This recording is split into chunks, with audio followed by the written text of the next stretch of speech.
Hi everyone, welcome to our YouTube channel যারা studies for government jobs. তোমাদের যে NTPC নিয়ে প্রিভিয়াস ইয়ারে যে ম্যাথ ক্লাস হচ্ছিল, আজকে তার সেকেন্ড ক্লাস। তোমরা এর আগেও একটি ক্লাস পেয়ে গেছো, তো যারা যারা এখনো দেখোনি তারা সেটি ডেসক্রিপশন বক্সের লিঙ্ক থেকে গিয়ে দেখে নেবে। এবং আজকে তোমাদের এনটিপিসির প্রিভিয়াস ইয়ারের উপর সেকেন্ড ক্লাস, এবং যেখানে আমরা কয়েকটি অঙ্ক নিয়ে আলোচনা করব। এবং তার প্রথম অঙ্ক রয়েছে, দেখো কি, রামের বয়স তার সন্তানের 4 গুণ। 5 বছর পর রামের বয়স সন্তানের বয়সের 3 গুণ হবে, তাহলে পিতা ও পুত্রের বর্তমান বয়স কত হবে? খুবই ইজি একটা অঙ্ক।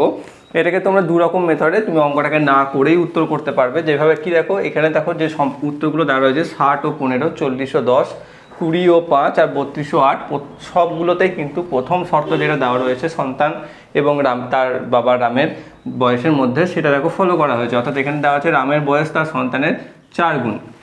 এখানে যদি তোমরা লক্ষ্য করো 60, 15, 40, 10, 20, 5 আর 32, 8, চারটেতেই তোমাদের এই সম্পর্কটা কিন্তু রাখা হয়েছে যে পিতার বয়স যা, তার 4 ভাগের 1 ভাগ হচ্ছে সন্তানের বয়স। তাহলে আমাকে কি করতে হবে? পরবর্তী শর্ত যেটা রয়েছে সেটা কোনটাতে ম্যাচ করছে শুধু সেইটুকু আমাকে দেখতে হবে। কি বলেছে? 5 বছর পর রামের বয়স সন্তানের বয়সের 3 গুণ হবে। অর্থাৎ 5 বছর যদি করি আমরা, তাহলে 60টা কি হয়ে যাবে? দেখো 65, আর 15টা হয়ে যাবে 20। দেখো এটার 3 গুণ কি? সেটা নয়। আবার এখানে যদি আমরা করি, দেখো 45, আর এটা হয়ে যাবে 15। দেখো এটার 3 গুণ হচ্ছে 45। তাহলে এখান থেকে বুঝে গেলে, এবার এরকমভাবে এটাও না যদি হতো, তাহলে এটা হচ্ছে 25, এটা হচ্ছে 10, এটা হবে 32 আর 5 37, আর এটা হবে 8 আর 5 13। এই ক্ষেত্রে যেটাতে দেখবে 3 গুণ ম্যাচ করছে সেটাই হচ্ছে সঠিক উত্তর, 40 এবং 10। কিন্তু এটা হচ্ছে কীভাবে? ডেসক্রিপটিভভাবে যদি আমরা করি, তাহলে কি করতে হবে? ধরে নিতে হবে যে রামের সন্তানের বয়স হচ্ছে x বছর,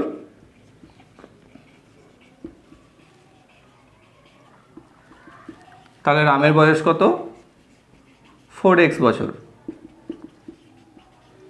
ওকে, তাহলে এই একটা শর্ত আমরা যেটাতে রয়েছে। এবার কি বলেছে? 5 বছর পর রামের বয়স সন্তানের বয়সের 3 গুণ হয়। 5 বছর পর এর বয়স কত হয়? এর সাথে 5 যোগ হয়ে যাবে, এর সাথেও 5 যোগ হয়ে যাবে, তখন এর 3 গুণ হচ্ছে এটা। অতএব x শর্তটা হচ্ছে x + 5 × 3 = 4x + 5। এই হচ্ছে আমাদের শর্ত, তখন চলে আসবে। এবং সেখান থেকে আমরা পাবো 3x + 15 = 4x + 5।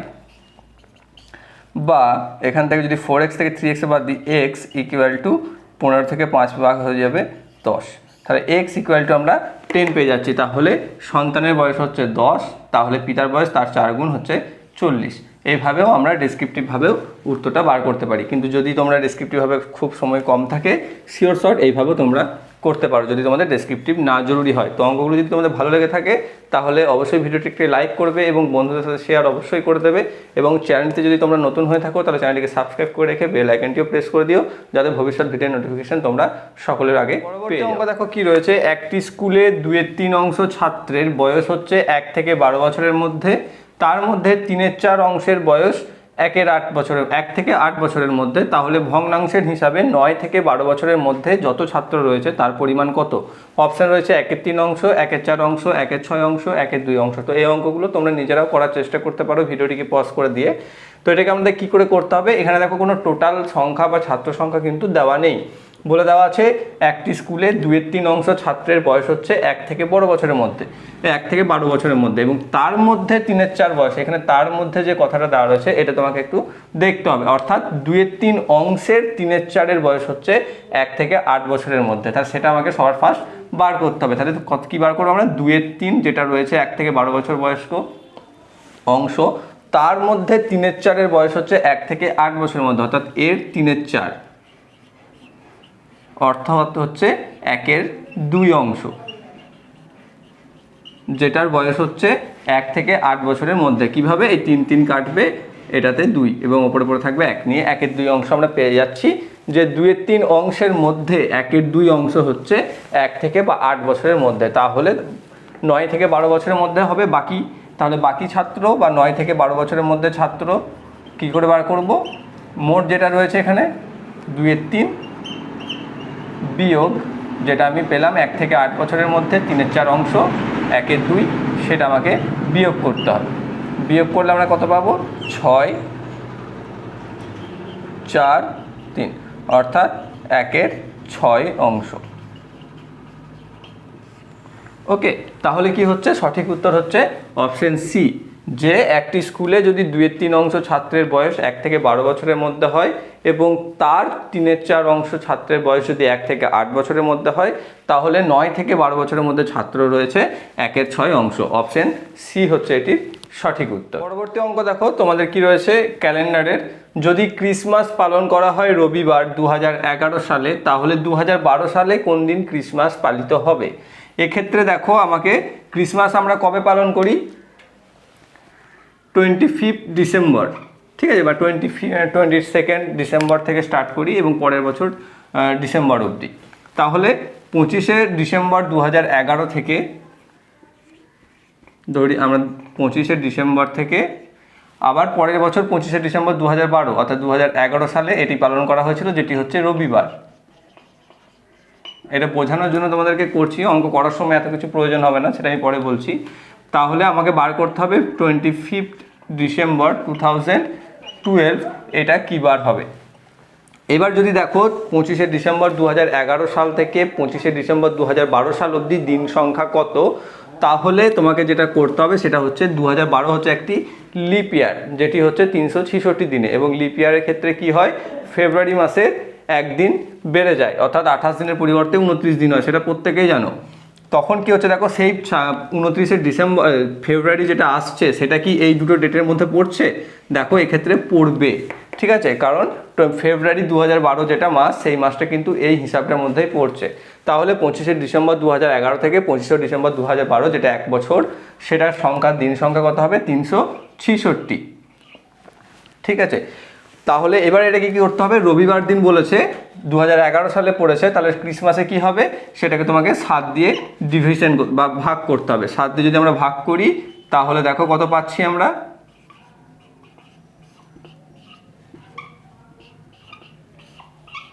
ভাগফল নিয়ে কোনো কাজ নেই আমাদের, দরকার হচ্ছে ভাগশেষ। তাহলে হচ্ছে 2 দিন, দেখো 1 সপ্তাহের হিসাবে কেটে গেলেও লাস্টে 2টি এক্সট্রা দিন পড়ে থাকছে, অর্থাৎ আজকে 2011 সালে যদি আমাদের এটা রবিবার পালন করা হয়ে থাকে, তাহলে 2012 সালে এটা পালিত হবে 2 দিন পর, অর্থাৎ সোমবার মঙ্গলবার, অর্থাৎ রবিবার প্লাস 2 দিন সমান হচ্ছে মঙ্গলবার। অপশন বি হচ্ছে এটির সঠিক উত্তর। কিন্তু এই জিনিসটাই যদি এখানে ক্রিসমাসের বদলে যদি থাকতো প্রজাতন্ত্র দিবস, তাহলে তোমাদের কিন্তু উত্তরটা এটা হতো না।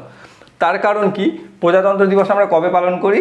যে 26শে জানুয়ারি। তাহলে 26শে জানুয়ারি 2011 থেকে 26শে জানুয়ারি 2012 এটা আমাকে করতে হবে। সেই ক্ষেত্রে কিন্তু 2012 সাল লিপ ইয়ার দরুন হওয়া সত্ত্বেও তার যে 29 ফেব্রুয়ারি সেটা কিন্তু এই হিসাবটার মধ্যে আসবে না, অর্থাৎ 26শে জানুয়ারি 2011 থেকে 26শে জানুয়ারি 2012-এর মধ্যে দেখো 12 ফেব্রুয়ারি মাসটা কিন্তু আমরা পাবো না। তো সেই ক্ষেত্রে কিন্তু মাসটা 366 দিন হবে না 2012 উল্লেখ থাকা সত্ত্বেও, তখন কিন্তু তোমাকে 365 দিনই করতে হবে, এবং সেক্ষেত্রে দেখবে তোমাদের অবশিষ্ট সংখ্যা আসবে 1, এবং তখন হবে অর্থাৎ 2011 সালের যদি প্রজাতন্ত্র দিবস রবিবার হয়, তাহলে 2012 সালের প্রজাতন্ত্র দিবস হবে সোমবার দিন, একদিন পরে। কিন্তু যেহেতু এখানে বলেছে ক্রিসমাস এবং তার হিসাবের মধ্যে ফেব্রুয়ারি মাস পড়ছে, 2012 সাল লিপ ইয়ার, তা সেই কারণের জন্য এটা 366 হবে, এবং যার অড ডে বা এক্সট্রা দিন আমরা পাচ্ছি 2টি, এবং সেই ক্ষেত্রে রবিবার সাথে 2 যোগ হয়ে যাবে মঙ্গলবার। এখানে অপশন বি হচ্ছে সঠিক উত্তর। পরবর্তী অঙ্ক দেখো কি রয়েছে, অনিল 100টি ডিম ক্রয় করে 6 টাকা করে, 25টি ডিম বিক্রয় করে 10% লাভে, অন্য 25টি বিক্রয় করে 25% ক্ষতিতে, ও বাকি 50টি বিক্রি করে 20% লাভে। তাহলে তার মোট লাভ বা ক্ষতি হলো কি? এক্ষেত্রে দেখো তুমি যতই এটাকে শর্টকাটে করো না কেন, তোমাকে 3-4টে হিসাব এক্ষেত্রে বার করতেই হবে। সেক্ষেত্রে অঙ্কটা একটু লেন্দি হবে যদি তোমাদের টাইম না থাকে, এবং অঙ্কগুলি যদি তোমরা প্রথম দিকেই পেয়ে যাও তাহলে এগুলো করতে যেও না, সব কোশ্চেন দেখার শেষে করবে। অঙ্কটা খুব সহজ, কিন্তু তোমাকে একটু ক্যালকুলেশন করতে হবে। সেক্ষেত্রে কি দেখো বলেছে এখানে যে 100টি ডিম ক্রয় করছে সে 6 টাকা করে, অর্থাৎ তার মোট ক্রয় মূল্য কত? মোট ক্রয় মূল্য হচ্ছে তার 600 টাকা, ঠিক আছে। এবার কি করছে সে, 25টা ডিম বিক্রি করছে 10% লাভে, অর্থাৎ 6 টাকা করে সে কিনেছে, তাহলে 25টি, প্রথম 25টি বিক্রয় মূল্য কত হবে? 25 × 6 × 10% লাভ বলেছে, অর্থাৎ 110/100। এটা আমাকে করতে হবে। এই ক্ষেত্রে কত হচ্ছে, 25 × 6 150, 150 10% 15, মানে 150 আর 15 165 টাকা। তোমরা এটা হিসাব করলেও সেটাই আসবে। ঠিক আছে, তাহলে প্রথম 25টি বিক্রয় মূল্য হলো 125 টাকা। তার পরবর্তী 25টি কি বলেছে, 25% ক্ষতিতে বিক্রি করেছে, অর্থাৎ পরবর্তী বা দ্বিতীয় 25টির বিক্রয় মূল্য কত হবে, 25 গণিত 6 ইন্টু 75, যেহেতু 25% ক্ষতি বলেছে 100 ইকুয়াল টু, এটা যদি আমরা করি তাহলে 25 6 দেখো 150, 25% মানে হচ্ছে 37 টাকা 50 পয়সা। তাহলে 150 থেকে 37 টাকা 50 পয়সা দিলে 112 টাকা 50 পয়সা, এইটা হচ্ছে তার বিক্রয় মূল্য। আর কি বলেছে, বাকি 50টি বিক্রি করছে সে 20% লাভে। তাহলে বাকি 50টির ক্রয় মূল্য কত, এই বিক্রয় মূল্য, বাকি 50টির বিক্রয় মূল্য 50 ইন্টু 6 ইন্টু 20% লাভে বলেছে, মানে 120/100। এক্ষেত্রে হবে 300, আর 300 20% মানে হচ্ছে 60, তাহলে 360 টাকা। ওকে, এবার কি হচ্ছে দেখো, মোট ডিমটি আমি কিনেছিলাম কত টাকায়, 600 টাকায়, আর বিক্রি করলাম ধাপে ধাপে, একবার 165 টাকায়, 112 টাকায়, 112 টাকা 50 পয়সায়, আর একবার 360 টাকায়। তাহলে মোট বিক্রয় মূল্য আমি কত পেলাম, 165 প্লাস 112.5 মানে 12.5 টাকা প্লাস 360 টাকা। এইগুলোকে যদি আমরা টোটাল যোগ করি তাহলে পাবো 637.5 টাকা বা 37.5 টাকা। ওকে, তাহলে আমি ক্রয় মূল্য কত ছিল, 600 টাকা, বিক্রয় মূল্য হচ্ছে 637 টাকা 50 পয়সা। তাহলে এবার তোমাকে একটা সিম্পলি যে 600 টাকায় লাভ করি 37 টাকা 50 পয়সা, তাহলে 100 টাকায় লাভ কত করব, এটাকে 6 দিয়ে ভাগ করবে, 6 দিয়ে ভাগ করলে পাবে 6.25%, এটা হচ্ছে লাভ। ওকে, তাহলে অপশন বি হচ্ছে এটির সঠিক উত্তর। তোমাকে একটু ক্যালকুলেশন করতে হবে, কিন্তু অঙ্কটা খুব সহজ। অর্থাৎ অনিল 100টি ডিম ক্রয় করে 6 টাকা করে, এবং তার মধ্যে কি করছে, সে 25টি ডিম বিক্রয় করছে 10% লাভে, অন্য 25টি বিক্রয় করছে 25% ক্ষতিতে, এবং বাকি 50টি যদি সে 20% লাভে বিক্রি করে, তাহলে আখেরে বা তার মোট লাভ হবে 6.25%। ওকে, অপশন বি হচ্ছে এটির সঠিক। পরবর্তী অঙ্ক দেখো কি রয়েছে, একটি ট্যাঙ্ক দুটি পৃথক নল এক্স ও ওয়াই দ্বারা যথাক্রমে 5 ও 10 ঘন্টায় ভর্তি হয়, আর একটি নল জেড দ্বারা ট্যাঙ্কটিকে খালি করতে পারে 20 ঘন্টায়। যদি 3টি নল একসাথে খোলা থাকে তাহলে ট্যাঙ্কটি কতক্ষণে ভর্তি হবে? অপশন রয়েছে 5 ঘন্টা, 7 ঘন্টা, 4 ঘন্টা এবং 8 ঘন্টা। তাহলে আমাকে কি করতে হবে, যে 1 ঘন্টাতে ভর্তি কতটা হচ্ছে এবং 1 ঘন্টাতে খালি কতটা হচ্ছে সেটা আমাকে বার করতে হবে। ঠিক আছে, এখানে দেখো কি বলেছে, এক্স ও ওয়াই দ্বারা 5 ও 10 ঘন্টায়, অর্থাৎ শুধু এক্স নলটি 5 ঘন্টায় ট্যাঙ্কটিকে ভর্তি করতে পারে, আর শুধু ওয়াই নলটি 10 ঘন্টায় ট্যাঙ্কটিকে ভর্তি করতে পারে। তাহলে 1 ঘন্টায় এক্স করে কত, 1/5 অংশ ভর্তি, আর ওয়াই কত করে, 1/10 অংশ ভর্তি। অর্থাৎ এই দুটো নলকে যদি আমরা একসাথে চালিয়ে দিই তাহলে 1 ঘন্টায় ভর্তি করবে কতটা, এতটা।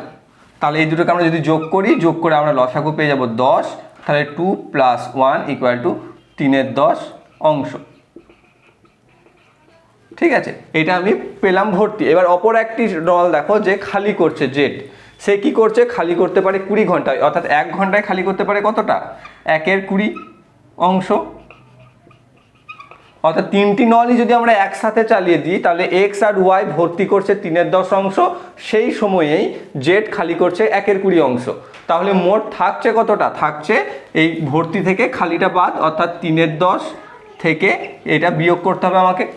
বিয়োগ করলে আমরা কত পাচ্ছি দেখো, 20, 6 - 1 = 5/20 অংশ। ঠিক আছে, তাহলে 5/20 বা এটা যদি আমরা আবার কাটাকাটি করি তাহলে হচ্ছে 1/4 অংশ। তাহলে 1 ঘন্টায় আলটিমেটলি ট্যাঙ্কটি ভর্তি হচ্ছে 3টি নলই খোলা থাকা অবস্থাতে 1/4 অংশ। এবার যেটি সম্পূর্ণ করতে গেলে জাস্ট এটাকে উল্টে দিতে হবে, আর কোনো হিসাব করার দরকার নেই, সেটি হচ্ছে 4 ঘন্টা। অতএব যদি একটি ট্যাঙ্ক এক্স ও ওয়াই দুটি নল দ্বারা যথাক্রমে 5 ঘন্টা ও 10 ঘন্টায় ভর্তি হয় এবং অপর একটি নল জেড দ্বারা ট্যাঙ্কটিকে খালি করতে পারে 20 ঘন্টায়, তাহলে যেটি ট্যাঙ্কটিকে খালি করতে পারে 20 ঘন্টায়, তাহলে যদি 3টে নলকে আমরা একসাথে চালিয়ে দিই তাহলে সেই ট্যাঙ্কটি ভর্তি হবে 4 ঘন্টায়। অপশন সি হচ্ছে এটির সঠিক উত্তর। পরবর্তী অঙ্ক দেখো কি রয়েছে, কোম্পানিতে একটি কোম্পানি যেখানে 10 জন কর্মচারী প্রত্যেকে 36,200 টাকা বেতন পান এবং অন্য 15 জন কর্মচারী প্রত্যেকে 33,550 টাকা বেতন পান, তাহলে এই কর্মচারীদের গড় বেতন কত? এটা দেখো খুবই ইজি অঙ্কগুলোর মধ্যে একটা, কিন্তু যেটা হচ্ছে কি তোমরা সকলেই জানো কিভাবে গড় বার করতে হয়, শুধু একটাতে যেটা তোমাদের একটু নজর দিতে হবে সেটা হচ্ছে ক্যালকুলেশন। ঠিক আছে, ক্যালকুলেশন যদি তোমাদের একটু ঠিক না হয় তাহলে কিন্তু উত্তরটাতে গন্ডগোল করে ফেলবে, কারণ অঙ্ক গড় বার করতে তোমরা সকলেই জানো। সেক্ষেত্রে কী করতে হবে, 10 জন কর্মচারী যদি 36,200 টাকা করে পান তাহলে তারা মোট কত টাকা বেতন পাচ্ছে, 36,200 ইন্টু 10, আর বাকি 15 জন পাচ্ছে 33,500 করে, তাদের মোট বেতন 33,550 করে ইন্টু 15। তাহলে এটা যদি আমরা যোগ করে দিই তাহলে আমরা পেয়ে যাচ্ছি মোট আয় বা মোট বেতন, আর মোট কর্মচারী কত, 10 + 15 বা 25। এই যে ক্যালকুলেশন, এই ক্যালকুলেশনটা তোমাকে করতে হবে। এটা বা তোমার বাই ভেবে নিও না, ঠিক আছে, বা এটা মুছে দিচ্ছি। ঠিক আছে, 10 + 15, তাহলে কি হচ্ছে 36,200 into 10 plus 33,550 into 15 divided by 10 + 15 বা 10 + 15। এই যে আমাদের ক্যালকুলেশন যেটা সেটাকে করতে হবে। 10 দিয়ে গুণ করা তো খুব সহজ, 36,200 পর আর একটা 0 হয়ে যাবে, প্লাস 33,550কে যদি আমরা 15 দিয়ে গুণ করি তাহলে আমরা পেয়ে যাবো, দেখো কত, 5,03,250, সরি, এইটাই তোমাদেরকে একটু মন দিয়ে বা ধীরে সুস্থে করতে হবে, ডিভাইডেড বাই 25। এই দুটোকে যোগ করতে হবে, যোগ করে 25 দিয়ে ভাগ করতে হবে, বা তোমরা যে যেমনভাবে যেটাতে তোমাদের অভ্যস্ত সেইভাবে তোমরা করবে। এবং এটা যদি আমরা করি তাহলে অপশন যেটা পাবো সেটা হচ্ছে 34,610 টাকা। অপশন এ হচ্ছে এটির সঠিক উত্তর। অর্থাৎ এই অঙ্কটাও তাই খুব সহজ, প্রত্যেকেই জানবে, কিন্তু করতে গিয়ে ক্যালকুলেশনের মধ্যে পড়ে যাবে, এবং যেটা একটু বড় সেই জন্য তোমাদের একটু টাইম নষ্ট হবে। তো এইগুলো দেখে শুনে করবে, এবং এটার সঠিক উত্তর হচ্ছে অপশন এ, 34,610 টাকা। না, পরবর্তী অঙ্ক দেখো কি রয়েছে, যদি a² - b² divided by a + b = 25 হয় তাহলে a - b = কত? তো এটা খুবই সহজ, তার জন্য তোমাদেরকে মিনিমাম কয়েকটি যে সূত্রগুলো আমরা পড়েছিলাম সেই ক্লাস 7, 8 এরকম লেভেলে, সেইগুলোকে আমাদেরকে একটু মনে রাখতে হবে। তো তাহলে কি পাচ্ছি, এটা থেকে দেওয়া রয়েছে কি, a² - b² divided by a + b = 25, তাহলে আমাকে বার করতে হবে a - b = কত। এখানে a² - b² এর ফর্মুলা বসাতে হবে, যার ফর্মুলা হচ্ছে a + b into a - b divided by a + b = 25। এক্ষেত্রে a + b কেটে যাবে, a - b = 25, অর্থাৎ a - b = 25। অপশন বি হচ্ছে এটির সঠিক উত্তর। তো এইগুলোর ক্ষেত্রে তোমরা মিনিমাম যে কয়েকটা সূত্র থাকে, যেমন ধরে নাও আমি লিখে দিচ্ছি a + b² যেগুলো খুবই সহজ, উইথ মাইনাসটাও, তারপর a² - b², a³ - b³ a³ + b³। এই মিনিমাম কয়েকটা সূত্র তোমরা পড়বে, তাহলে দেখবে এই রিলেটেড একটা অঙ্ক তোমরা পেয়ে যাবে, যেখানে এই সূত্রগুলো প্রয়োগ করে তুমি খুব সহজেই উত্তরটা করে নিতে পারবে। এক্ষেত্রে সঠিক উত্তর হচ্ছে অপশন বি, 25। পরবর্তী অঙ্ক দেখো কি রয়েছে, এক ব্যক্তি একটি টেবিল 4,200 টাকায় বিক্রয় করে তার ক্ষতি হয় 25%। তাহলে ওই টেবিলটিকে কত টাকায় বিক্রি করলে লাভ হতো 25%? অর্থাৎ এখানে 25% ক্ষতিতে তিনি বিক্রি করেছেন এবং সেই বিক্রয় মূল্যটা এখানে দেওয়া রয়েছে। তাহলে আমাকে বার করতে হবে কত টাকায় বিক্রি করে তিনি 25% লাভ করতেন। অর্থাৎ যদি দেখো কোনো একটা জিনিসের ক্রয় মূল্য, এটা সহজে কিভাবে করবে সেটা আমি আগে বলে দিই। যদি কোনো একটা জিনিসের ক্রয় মূল্য 100 টাকা হয়, তাহলে তাকে যদি 25% ক্ষতিতে আমরা বিক্রি করি তাহলে তার বিক্রয় মূল্য হচ্ছে 75 টাকা, তাই তো। আর যদি 25% লাভে আমরা বিক্রি করতে চাই তাহলে তার বিক্রয় মূল্য হতে হবে 125 টাকা। ওকে, তাহলে এখানে যদি 75 টাকায় বিক্রি করি তাহলে ক্ষতি হচ্ছে 25%, 125 টাকায় বিক্রি করলে আমাদের লাভ হচ্ছে 25%। এখানে কি দেওয়া আছে, ক্ষতির মূল্যটা দেওয়া আছে, অর্থাৎ 25% ক্ষতি হচ্ছে 4,200 টাকায় বিক্রি করলে, আমাকে বার করতে হবে 25% লাভ করতে হলে তাকে কত টাকায় বিক্রি করতে হবে। তাহলে আমরা কি করব, খুব ইজি, অর্থাৎ 75 টাকায় বিক্রি করলে যেটাতে আমরা 25% লস করি, সেটাকে যদি আমরা 125 টাকায় বেচি তাহলে আমাদের 25% লাভ হয়। তাহলে এখানে ক্ষতিটা দেওয়া আছে, অর্থাৎ 4,200 টাকাতে যদি আমাদের 25% ক্ষতি হয় তাহলে কত টাকায় বিক্রি করলে আমাদের 25% লাভ হবে। এটাতে সব থেকে তাড়াতাড়ি ইজিলি তোমরা এটাকে বার করতে পারবে, যার উত্তর পাবো আমরা কত, 4,200 বাই 75 ইন্টু 125। ঠিক আছে, 25 দিয়ে এটা কেটে দাও, 3, এটা 5, এখানে 3, 14, অর্থাৎ 1400 ইন্টু 5 = হচ্ছে 7,000। অতএব অপশন এ হচ্ছে এটির সঠিক উত্তর যে 7,000 টাকায় যদি আমরা বিক্রি করি তাহলে টেবিলটিকে আমরা 20% লাভে বিক্রি করতে পারতাম। এই পদ্ধতি বাদ দিয়ে তোমরা নর্মাল এমনিতেও করতে পারো। প্রথমে তোমাকে সেক্ষেত্রে 20% ক্ষতিতে যেহেতু বলেছে 4,200 টাকায়, তাহলে সেক্ষেত্রে তোমাকে ফার্স্টে ক্রয় মূল্য বার করতে হবে, ক্রয় মূল্য বার করার পর তার উপর আবার 25% লাভ করতে হবে, লাভে আবার আমাদেরকে বিক্রয় মূল্য বার করতে হবে। তো সেই রকমভাবেও করতে পারো। এটা হচ্ছে ইজি মেথড, যেখানে তোমরা একবারে এক চান্সে উত্তরটা চলে আসবে, যেটি হচ্ছে অপশন এ 7,000। নেক্সট অঙ্ক দেখো কি রয়েছে, 1 মিনিট এবং 12 সেকেন্ড 1 ঘন্টার কত অংশ। ঠিক আছে, দিয়ে শর্ট করে আমাকে মান বার করতে হবে, যার অপশন দেওয়া রয়েছে 2%, 12%, 11% অ্যান্ড 15%। তাহলে এখানে কি করতে হবে আমাকে, 1 ঘন্টা মানে কত সেকেন্ড আমরা জানি, এখানে যেহেতু মিনিট এবং সেকেন্ড দুটোই দেওয়া রয়েছে সেক্ষেত্রে আমাকে দুটোকেই সেকেন্ডে কনভার্ট করতে হবে। অর্থাৎ 1 মিনিট 12 সেকেন্ড মানে হচ্ছে 72 সেকেন্ড। আমি একবারই করছি কারণ এগুলো খুবই সহজ। আর 1 ঘন্টা মানে হচ্ছে 3600 সেকেন্ড। অর্থাৎ 3600 সেকেন্ডের মধ্যে 72 সেকেন্ডটা হচ্ছে কত অংশ, কত কিসে বার করতে বলেছে আমাকে, পার্সেন্টেজে অপশন রয়েছে, অর্থাৎ 100 দিয়ে গুণ। খুবই সামান্য অঙ্ক, যে 0 কেটে দাও 72, 36কে 2 দিয়ে কেটে যাবে 72, অতএব 2%। অপশন এ হচ্ছে এটির সঠিক উত্তর, যে 1 মিনিট এবং 12 সেকেন্ড হচ্ছে 1 ঘন্টার 2%। অপশন এ হচ্ছে এটির সঠিক অঙ্ক। এবং আজকে শেষ অঙ্ক দেখো কি রয়েছে, বাসে যেতে যেতে এক ব্যক্তি লক্ষ্য করলেন 36টি বিদ্যুতের খুঁটি 1 মিনিটে অতিক্রম করলো। দুটি খুঁটির মাঝের দূরত্ব 50 মিটার হলে বাসটির গতিবেগ কত, 100 কিলোমিটার প্রতি ঘন্টা, 105 কিলোমিটার প্রতি ঘন্টা, 110 না 90 কিলোমিটার প্রতি ঘন্টা। তো এই ক্ষেত্রে কি করতে হবে, যে কি বলে দেওয়া আছে দেখো, 36টি খুঁটি পার করেছে 1 মিনিটে এবং দুটি খুঁটির মাঝের দূরত্ব হচ্ছে 50 মিটার। একটা জিনিস এখানে যেটা ভুল হয়ে যায় সেটা হচ্ছে দুটি খুঁটি, অর্থাৎ দুটি খুঁটির মাঝের দূরত্ব এখানে বলে দেওয়া আছে সেটা হচ্ছে 50 মিটার। তাহলে দেখো 50 মিটার দূরত্বের ক্ষেত্রে দুটো খুঁটি এঙ্গেজ রয়েছে, অর্থাৎ যদি 3টে খুঁটি পেরোতো তাহলে কত হতো, আরও 50 যোগ হতো। মানে দেখো এক্ষেত্রে 3টে খুঁটি কাউন্ট হচ্ছে কিন্তু দূরত্ব যোগ হচ্ছে দুটো। ঠিক সেরকমভাবে 36টি খুঁটি এখানে দেওয়া আছে, সেক্ষেত্রে যদি আমরা এভাবে 36 অবধি যাই তাহলে দেখবো তার মাঝখানে যে দূরত্ব রয়েছে সেটা পাবো আমরা 35 বার।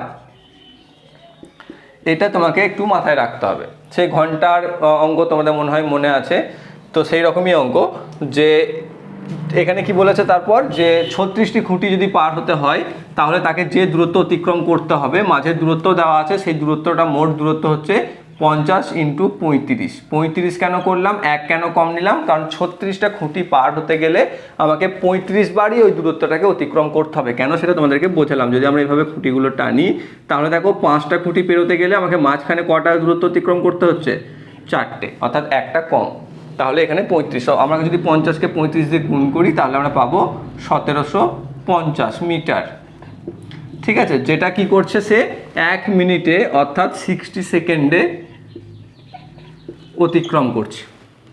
তাহলে আমি ঘন্টাতে কত যাব, অর্থাৎ 60 সেকেন্ডে যদি যাই 1750 মিটার, তাহলে 1 ঘন্টায় কত যাব সেটা তোমরা 3600 সেকেন্ড দিয়েও বার করতে পারো। না হলে এর ফর্মুলা হচ্ছে, যদি মিটার প্রতি সেকেন্ডে বা পার সেকেন্ডে দেওয়া থাকে সেটাকে ঘন্টা প্রতি কিলোমিটার প্রতি ঘন্টায় করতে হয়, তাহলে তাকে আমরা 18/5 দিয়ে গুণ করতে হয়। অর্থাৎ এখানে কি দেওয়া আছে, 1750 কিলোমিটার যায় 60 সেকেন্ডে, তাহলে 1 ঘন্টায় যাবে এটাকে 18 দিয়ে কত কিলোমিটার, সেটাকে 18/5 দিয়ে গুণ।